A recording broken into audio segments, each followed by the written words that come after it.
Владата на ВМРО ДПМН покажа како треба да се работи за медицинските работници. Подпишаниот анекс на колективниот договор во здравството трајно ги решава проблемите на медицинските работници.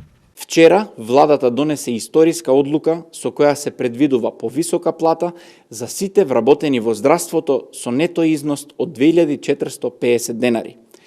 Ова ги опфаќа сите вработени во јавните здравствени установи, од технички и среден медицински персонал до лекари и администрација.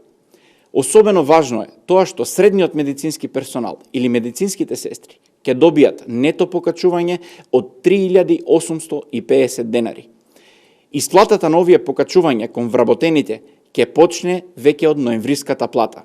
Конечно, вработените во здравството нема да се молат за покачување или валоризација на нивната работа, затоа што планот за зголемување за текот на целиот мандат изнесува над 40%.